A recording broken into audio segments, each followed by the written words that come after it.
Hey, what's up, YouTubers? T Square T Square Talk. So this is part 2 of our video in Skowhegan, Maine, at the Hilltop Antiques. This place is so big with so much stuff. We couldn't get it all in one video. I mean, it's just amazing the amount of antiques this place has. We've already done the first floor. So the first floor is already done, and the first floor has mostly a lot of like smaller items. Down here there's a lot of furniture, as you can see. Pretty cool.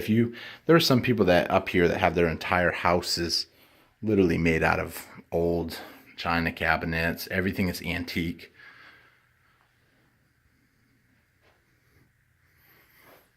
I mean, it's super cool to experience this stuff. They use real cast iron. There are some people, obviously the younger generations are, now, see, this is 30%. Now, I don't know if some of this might be actual silver too. But it is just incredible, all this stuff. I love that clock. Leave me a comment if you guys are into the old antique look, or if you just kind of like the cheap Walmart. With everything changing with the economics and the economy, and Walmart is just starting to crush small business. They're basically, everything comes from China now. There's no more handmade. You don't see people making stuff by hand like they used to. It's really sad too, in a way, because now it's a plastic clock. Back then, I mean, you look at the work that went into making this. It's just incredible.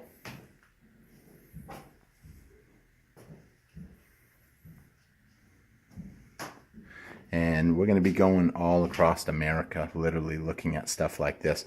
So our videos are going to be probably more of an extreme variety of videos, whereas normally we focus a lot on coins and silver and gold. We're going to be talking a lot about different stuff that we see. Everything from we're going to be looking at a car that someone I know picked up. There's only 32 of them in the world, and he got the number 9 car, which is pretty cool to see. To maybe swinging over to Mount Rushmore, Niagara Falls, Grand Canyon, Las Vegas. We're going to swing out probably to California. We are going to be doing a ton of driving, and just kind of picking up stuff here and there and wheeling and dealing on the way. And we're pretty excited. We thought about maybe even swinging out to Detroit area. Maybe do a couple videos out there. It's amazing what's going on out there. The economy has just been desolated. I mean, houses are selling for $1, and it's not a scam. They're actually, the city's foreclosed on the houses. They're just trying to give them away so they can start collecting taxes on these houses. I mean, so you can literally pick up a house for $1. That is just insane. There's been a lot of people that have done YouTube videos on that. We kind of want to go out there and see it for ourselves firsthand. What happens when economies just tank. It's hard to believe that can even happen.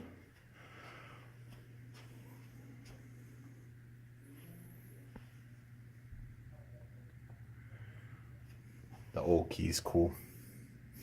Another thing we want to do while we're up here, we got some high-powered magnets that we're going to test out.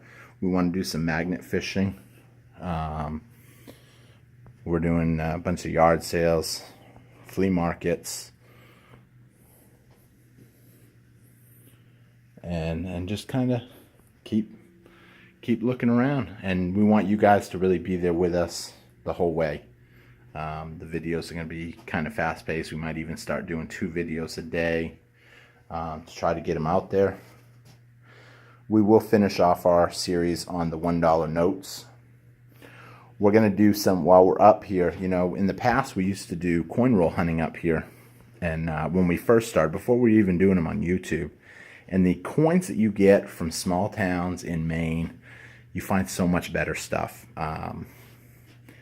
It's not picked over. You know, people might be cleaning their house out and they find $20 in change and they just take it to the bank and cash it in. And that change has been sitting in their parents' house for 100 years. Especially pennies are incredible here to find. People look at a penny and they're like, it's just a penny. So if it's a wheat penny, an Indian penny, a flying V penny, we picked up 3 flying V pennies just the other day. So I'll be showing them too. Just the amount of coins that you can get up here if you're willing to come out of the way. I mean, if you come to Maine and you stay in Portland, Maine, you know, that's where everybody flies into. That's kind of the big city of Maine. So you're probably not going to find a whole lot there. But if you're willing to go to some of these towns like Penobscot or Kennebunkport, I'm trying to think of some of the towns that are just small. Skowhegan, where I'm at now, and that's the reason we like coming here. You will pick up some great deals. We're actually going to go to a couple banks and we're going to see what they got, just if they have any 50-cent pieces kicking around. A friend of mine, he went to a bank the other day. He asked for 50-cent pieces and they had 30 bucks worth roughly. And he ended up picking like $10 in 40% silver. And he picked that up at face value, 50 cents a coin. So these were all coins from, you know, the late 60s. So 65, 66, 69, 68, 67, you know. For those of you that coin collectors, you know this. But for those of you that ain't, you know, back before 1964, it was 90% silver. And then in 64, they changed it. In 65 to 69, they changed it to 40% silver. And then in 70, they just basically wiped out all the silver. So, I mean, that's, you know, some interesting stuff. So, with that being said, I'm going to end this video. This one's a little shorter. They're downstairs a little bit smaller because there's a lot of private offices and stuff. Hope to see you guys again on T-Square Talk. And make sure you check out the 3rd video in this series. If you haven't seen the first one, definitely check that out. The first one in this series I think is the best because they put all the best stuff on that floor. So, and they are doing their sale right now where everything's 20% off, at least 20% off. So thanks for watching, guys, and I hope to see you guys again on T-Square Talk. Take care, guys. Bye-bye.